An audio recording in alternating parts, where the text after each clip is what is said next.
안녕하십니까. 신인균의 군사TV 디펜스 브리핑입니다. 오늘도 역시 전세계 각종 군사 안보, 국방, 무기 관련한 소식 중에 중요한 소식 간추려서 브리핑 해드리겠습니다. 첫 번째 소식입니다. 지난 6월 돌았던 중국의 8월 대만 침공설이 대만이 바짝 긴장한 모양새입니다.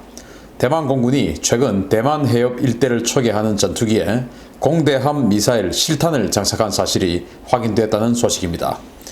대만이 최근 대만 해협 일대 초계 임무를 부여한 제5 전술 전투 비행단과 제4 전술 전투 비행단 소속의 F-16A 전투기들에게 미국제 하푼 공대함 미사일 2발을 장착하도록 한 사실이 대만 국방부 트위터 홍보 사진을 통해 공개됐습니다. 사진에 따르면 제5 전술 전투 비행단 소속의 F-16A 전투기들은 AGM-84 하푼 공대함 미사일 2발을 그리고 제4 전술 전투 비행단 소속의 F-16A 전투기들은 AGM-65 매버릭 공대지 미사일을 탑재한 상태로 전투 공중 초계 임무를 수행하고 있습니다. 하푼 미사일은 대만 해협을 넘어오는 중국의 대형 함정을, 그리고 매버릭 미사일은 소형 상륙정, 그리고 수륙양용 장갑차를 타격하기 위한 무기인데요.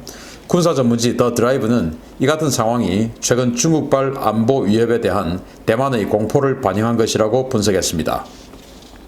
대만은 지난 7월 하순에 동사군도의 프레타스 섬을 자국령 까오슝시 시진구 소속의 행정구역으로 편입하고 여기에 해군 육전대 제99여단 1개 중대와 대량의 미사일을 배치한 것으로 알려졌는데요. F-16의 하푼 탑재 초계도 이런 방어력 증강 작전의 일원으로 풀이됩니다. 중국은 남부정부를 동원해서 8월 동사군도의 대만 시료지배 섬에 대한 대대적인 탈환 훈련을 실시하겠다고 공언해서 이 지역 긴장감이 높아지고 있는데요. 중국이 과연 훈련을 빙자해 대만의 영토를 공격할지 8월 위기설이 높아지고 있습니다. 자, 여기 대만 공군 F-16 전투기가 보이는데 여기 지금 흰색으로 아주 뭉뚱하게 생긴 큰 미사일 보이죠? 이게 바로 하푼 공대함 미사일이에요. 그리고 이제 이 날개 끝인 윙팁에 달려있는 게 여기 암람 공대함 미사일인 것 같습니다. 자, 이렇게 이 하푼 그리고 암람, 사이드와인더 이렇게 완전 풀옵션으로 달았네요. 여기 또 사이드와인더가 보이고 그래서 이런 정도의 무장을 하고 있다. 하푼은 바로 공대함 타격하는 거 아니겠습니까? 이거 과거에 포클랜드 전쟁할 때 하푼하고 비슷한 위력을 가졌던 액조세 한 발에 영국의 셰필드 구축함이 그냥 바로 침몰 해버렸지 않습니까? 한 발 명중해가지고. 그렇기 때문에 이걸 이제 우리 한국 해군도 북한 해군 상대하기 위해서 이 KF-16의 하푼 운용 능력을 부여를 해놨는데 이제 그 업그레이드를 해놨어요. 대만도 마찬가지로 그렇게 해놨습니다. 그런데 이렇게 무거운 이런 공대함 미사일을 실제 훈련도 아니고 이 하푼 발사하는 훈련도 아니고 그냥 일반적인 전투 초계 중에 이 하푼을 장착하고 비행을 하면서 초계를 하고 있다고 하는 것은 그만큼 언제 중국의 군함들이 러쉬를 할 수 있을지 모르겠다. 언제든지 할 수 있다라는 그런 위기 상황을 고려한 것이라고 보거든요. 그러지 않고서야 이렇게 지금 보조 연료 탱크에다가 하푼 그리고 사이드와인더 암람 이런 식으로 완전히 풀옵션으로 가득 장착하고 이렇게 무거운 하푼을 하면 연료 소모율도 꽤 크고 이 동체 날개 여기 주는 이 하중도 부하도 굉장히 커서 기체 수명 연장 이런 것에 결코 긍정적인 효과가 없는데 그래도 이렇게 달고 초계를 한다. 이건 바로 중국이 진짜로 군함을 동원해서 들어올 수 있다. 이런 거 아니겠습니까? 그리고 이거 말고 이제 매버릭 작은 한 40km 날아가는 공대지 미사일인데 유도 방식이기 때문에 좀 천천히 이동하는 탱크나 이런 거 다 때릴 수 있어요. 그래서 이제 군함 같은 것도 매버릭으로 쏩니다. 우리 한국 공군도 그걸 연습을 합니다. 근데 매버릭은 이 하푼만큼 위력이 안 되기 때문에 상륙함이나 아니면 상륙정 이제 이런 것들을 때리는 용도로 쓰죠. 그래서 그렇게 공중에서 군함을 때리는 이런 무장들을 다량 장착하고 전투기들이 초기를 하고 있다. 정말 이 위기감이 우리가 옆에서 보는 거하고 좀 다른 것 같아요. 대만에서 남쪽으로 한참 내려가고, 그리고 이제 중국 그 광둥성에서 마주보고 있는 둥샤군도로 가는 섬이 있는데, 여기는 대만이 실효적 지배를 하고 있고, 지난 7월 말에 여기다가 해병대, 우리로 치면 해병대죠, 한 개 중대를 보냈습니다. 그리고 지대한 미사일을 대량으로 깔아버렸어요. 왜냐? 중국이 8월 달에 이 둥샤군도 점령 훈련을 시작하겠다라고 했거든요. 그런데 지금 8월 아닙니까? 8월도 지금 뭐 3분의 1좀 지났죠. 그러면은 중국이 이 둥샤군도 점령 훈련을 이제 할 날이 다가오고 있습니다. 훈련인 척 하다가 또 들어와 버릴 수도 있죠. 그러니까 지금 대만이 거기다 해병대 보내고 이런 식으로 지금 완전히 실탄 장착하고 초계를 돌리고 있을 정도로 굉장히 대만, 중국 이 양안 문제에 있어서 긴장감이 높아지고 있다라는 것이고, 이런 상황에서 미국이 대만에게 중국이 바짝 긴장할 수 있는 그런 무기를 판매하는 정보가 나왔습니다. 두 번째 소식인데요. 이런 가운데 미국이 대만의 방위력 강화를 위해 고성능 무인기를 판매한다는 소식입니다. 중국이 강력 반발하고 있습니다. 미국이 제네럴 아토믹의 MQ-9 리퍼 무인 공격기를 대폭 개량한 차세대 해상 감시용 무인기인 씨 가디언을 대만에 판매하기 위해 협상을 진행 중이라고 로이터가 현지 시각 6일 보도했습니다. 이번에 협상이 진행 중인 이 씨 가디언은 미군의 주력 무인 공격기로 명성이 자자한 MQ-9 리퍼를 기반으로 동체를 키운 확대 개량형으로 제작사는 MQ-9B라는 명칭을 부여하고 있습니다. MQ-9B는 최대 항속거리가 무려 11,100km, 최대 채공시간이 40시간에 달하며 고성능 레이더와 전자광학 카메라, 적외선 센서, 항공기 접근 자동 감지 및 회피 시스템 등 미 해군이 운용 중인 MQ-4 트리톤보다 일부 성능에서는 훨씬 앞서는 고성능 기체입니다. 이 무인정찰기의 대만 판매가 중요한 것은 최근 통과된 MTCR 강화법 때문인데요. 의회는 동맹국이 아닌 국가를 제외하면 고성능 무인기를 판매할 수 없도록 법으로 규정해 대만이 무인기를 구입하기 위해서는 미 의회로부터 동맹 또는 동맹에 준하는 파트너로 인정받아야 하는 상황입니다. 이 때문에 중국에서는 벌써 분노의 목소리가 터져나오고 있습니다. 로이터는 이번 거래가 성사될 경우에 가뜩이나 최악으로 치닫고 있는 미중 관계가 더욱 악화될 것이라고 경고했는데요. 과연 미국이 대만을 이 동맹국에 준하는 파트너로 규정하고 이 고성능 무인기 판매를 강행할지 향후 전개가 주목됩니다. MQ-9 리퍼를 개량했죠. 여기 보니까 날개 끝도 개량을 하고 이렇게 했는데, 여기에다가 이렇게 이제 감시 장비를 탑재해서 정찰기로 씁니다.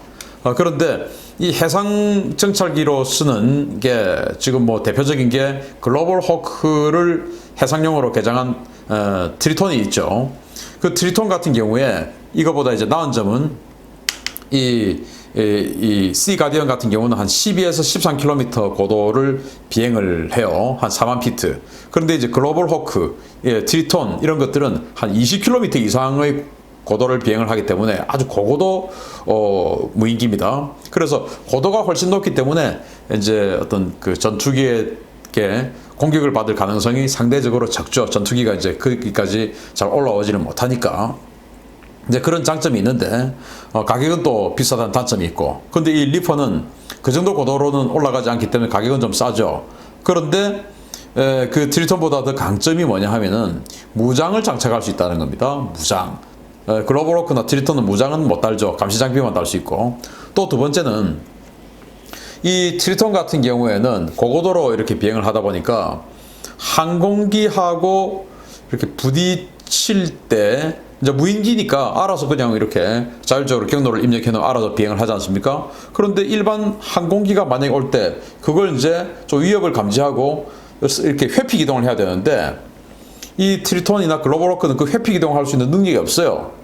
왜냐, 뭐 거기까지 항공기들이 잘 안 올라오니까. 그렇지만은 그래도 항상 이 최고 고도에서만 작전한다라고는 할 수 없으니까, 그렇게 해서 좀 이 항공기에 대비해서 이 미단기라든지 이런 거에 대비해서 이제 피하는 이런 회피 기동 능력이 좀 있어야 되는데, 글로벌 호크나 트리톤은 그게 없습니다. 그런데 이 씨 가디언은 항공기, 이제 주로 항공기들이 상용기들 또 전투기들 이런 것들이 비행을 하는 그 4만 피트 상공, 12에서 13km 상공에서 자기도 비행을 하니까 그 항공기들하고 부딪힐 수 있는 가능성이 높죠. 그래서 이게 이제 항공기하고 이렇게 마주치게 되면 스스로 회피하는 이런 장치까지 들어 있습니다. 그래서 그런 면에 있어서 글로벌 호크, 즉 트리톤보다는 조금 우위에 있다. 이렇게 상대적 그 부분만 이제 이렇게 평가되는 것인데, 문제는 그 미국의 국내법에 의해서 동맹국 또는 준동맹국 정도가 아니면은 이 정도 최고위급 고성능 무기는 판매할 수 없다. 이렇게 되어 있는데, 만약에 이 정도 최고위급 무기를 판매를 하면 미 의회의 승인이 있어야 돼요. 그러면 미 의회가 대만을 동맹 또는 동맹에 준하는 국가로 인정을 해줄 것이냐. 이게 이제 중국이 바라보는 것이죠. 사실 이 정도 무인기 가지고 중국이 위험해지고 이런 것은 아닙니다. 중국군이 이 정도 때문에 위험하다, 이 정도 수준은 아니잖아요. 그렇지만은 미 의회가 대만을 어느 정도 등급으로 봐주느냐, 그래서 이 무기를 판매하느냐 안 하느냐, 여기에 이제 중국의 앞으로의 미국과의 어떤 그 대응 전략, 이런 것들이 달라질 수 있기 때문에, 그래서 중국이 지금 여기 아주 신경이 날카롭게 작용을 하고 있는 것입니다. 과연 미 의회가 대만을 동맹국에 준하는 그런 국가로 인정을 하고 이것을 판매하는 것을 승인할지, 앞으로 미중 관계 어떻게 될지 한번 또 지켜봐야 되겠습니다. 세 번째 소식입니다. 우리나라와 관계된 소식입니다. 우리나라의 FA-50 전투기 구매를 추진하던 아르헨티나에서 A4AR 전투기 추락 사고가 발생했다는 안타까운 소식입니다. 현지에서는 신형 전투기를 조속히 도입해야 한다는 의견이 빗발치고 있습니다. 아르헨티나 공군 5여단 소속의 A4AR 스카이호크 전투기가 코르도바 지방 남쪽 지역에서 추락했으며, 비상탈출한 조종사는 중상을 입고 옮겨졌지만 숨졌다고 아르헨티나 국방부가 현지 시각 5일 보도했습니다. 이번 사고는 현지 시각으로 5일 아침에 발생했으며, 훈련을 위해 발진한 A4AR 전투기는 기체 이상으로 추락을 했고, 조종사는 비상탈출해서 인근의 들판에 낙하해서 중상을 입었는데요. 당국이 신속히 조종사 구조에 나서지 않아서 순직한 것으로 전해졌습니다. 아르헨티나는 미 해군이 운용하다가 퇴역시킨 A4 공격기 36대를 97년도에 인수해서 A4AR로 명명하고 현재 6대를 운용 중인데요. 기체 노후화가 극심하고 성능이 낮아서 오래전부터 기종 교체 필요성이 제기된 바 있습니다. 아르헨티나는 노후 전투기 교체를 위해서 우리나라의 FA-50 전투기 10대를 구매하려 했었는데요. 현지 언론에 따르면 이 사업은 올해 초에 바이러스 사태로 인한 재정 압박 때문에 취소 또는 무기한 연기되었고, 대신 프랑스의 퇴역 공격기인 슈페르 에땅다르 5대를 1200만 유로에 인수한 것으로 전해졌습니다. 이번 사고 때문에 아르헨티나 현지에서는 순직 조종사에 대해 추모와 더불어서 신형 전투기를 하루빨리 도입해야 한다는 여론이 빗발치고 있는데요. 부디 이 여론이 FA-50 도입 사업의 조속 재개로 이어지기를 바랍니다. A4, 바로 미 해군이 항공모함에서 썼던 그 공격기죠. 그런데 미 해군 지금 이거 안 쓴 지 꽤 오래됐습니다. 97년도에 미 해군이 항모에서 쓰다가 다 퇴역시킨 이 A4 공격기 중에서 그래도 좀 상태 좋은 36대를 아르헨티나가 샀어요. 그러다가 지금 그 97년도도 벌써 23년이 지났으니까 그 사이에 대부분 퇴역하고 현재는 6대만 남아있는 상태입니다. 그런데 그 6대 중에서 이번에 또 이렇게 한 대 추락했으니까 이제 5대만 남았죠. 그래서 아르헨티나는 한국의 FA-50 그리고 이태리의 M346 이렇게 해가지고 이제 경전투기 도입 사업을 진행을 하다가 M346을 제치고 우리 FA-50이 우선 협상 대상자로 작년에 선정이 되었었습니다.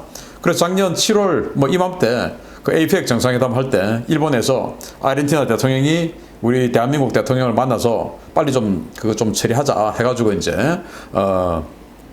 판매하는 협상도 그 일본에서 막 하고 그랬던 것으로 아르헨티나 현지 언론 보도가 나왔었어요.